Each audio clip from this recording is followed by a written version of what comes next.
large-scale ground war in Europe. I'll say it one more time because this is important. We do not have a military today that can fight a large-scale ground war in Europe. And yet, what is the president positioning us to do?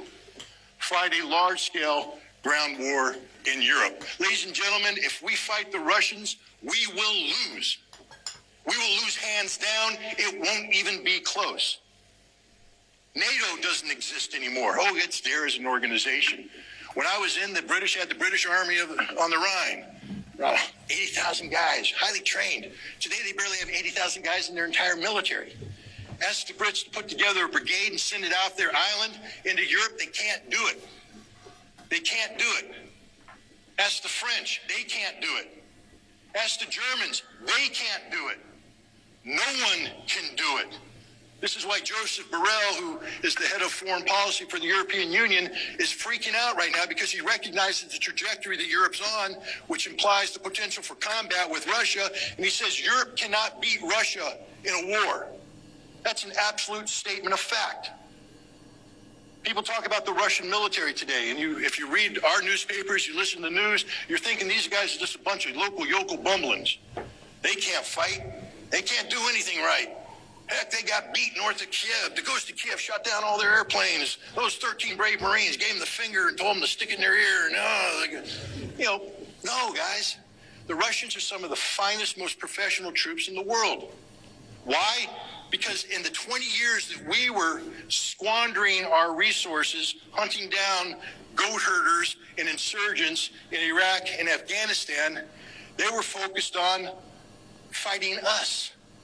Not because they want to fight us, but because we were promulgating policies that were pushing them into a corner where they had no choice to fight us.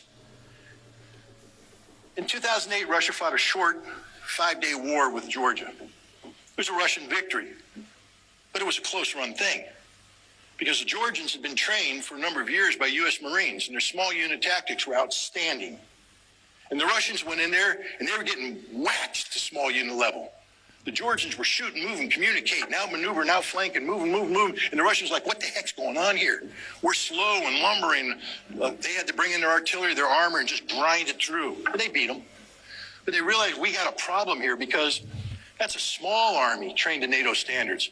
If we went up against a big army trained to NATO standards, we get waxed. So they changed the whole way they did business. And we saw that from 2008 to 2014. Remember 2014, Crimea, little green men? Well, the little green men were the new face of the Russian army, professional, not conscripts, contract soldiers. We call them volunteers in America. They call them contractors. They're a little bit more honest. It's about money. How am I going to make some money? Join the military, become a professional. 70% of the Russian military today is composed of contract soldiers. And they're very, very good at what they do. It's not just at the small unit level. In 2016, again, because of our policies, what did Russia do? They brought back Cold War era units, the 1st Guards Tank Army, the 20th Combined Arms Army. These were units that used to exist during the Cold War whose sole purpose was to punch through NATO lines, get into NATO rear areas, and annihilate everything.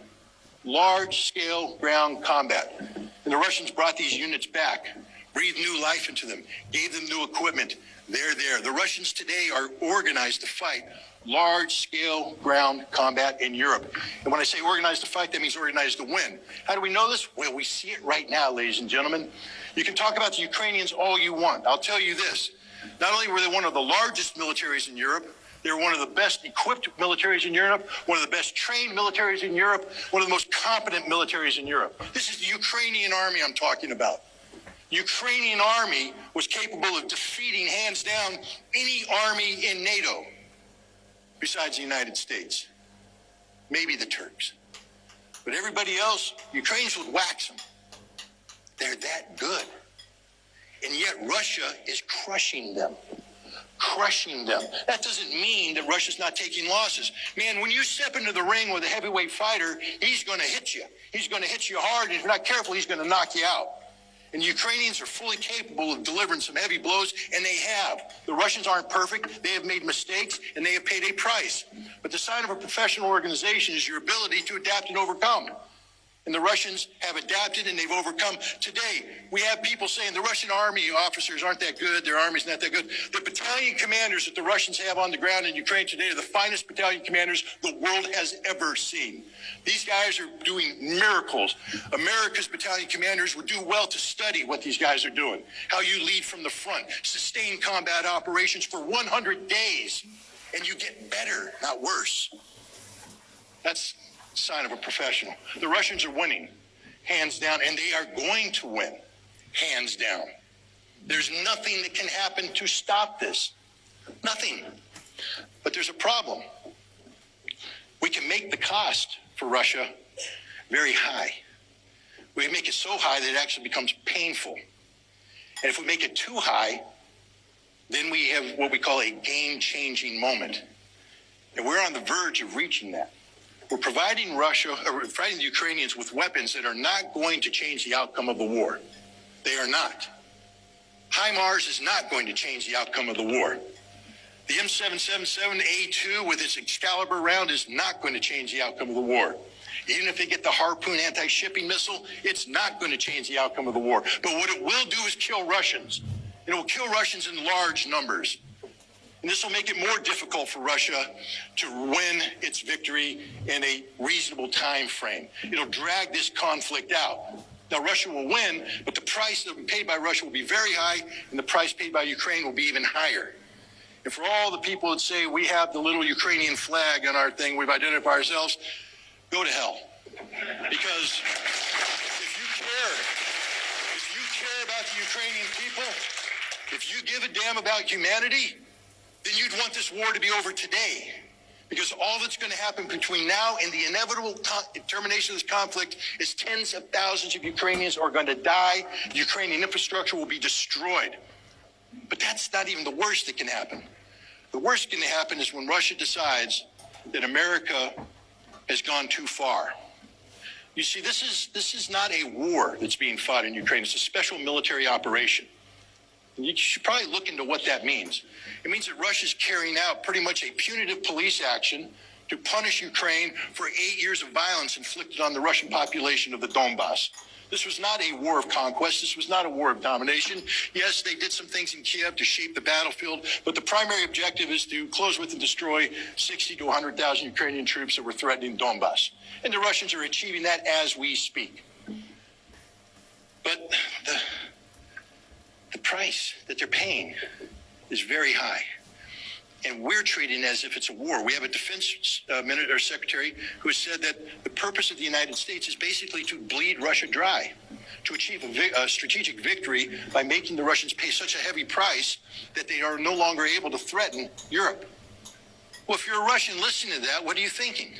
Okay. No. Guys, let me just remind you of the name. Qasem Soleimani. You remember that name?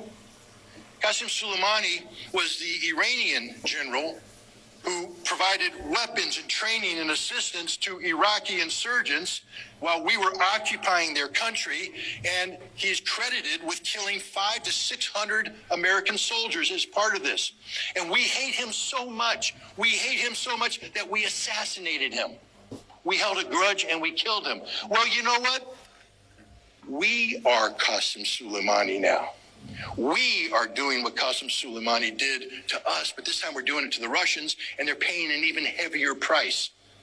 We are creating bitterness, anger, resentment in Russia. And at some point, they're going to cross the line, and they're going to fire missiles outside of Ukraine into American targets, into NATO targets. And now we're talking a real war, one that we won't win. Joe Biden, you're writing checks the American body can't cash.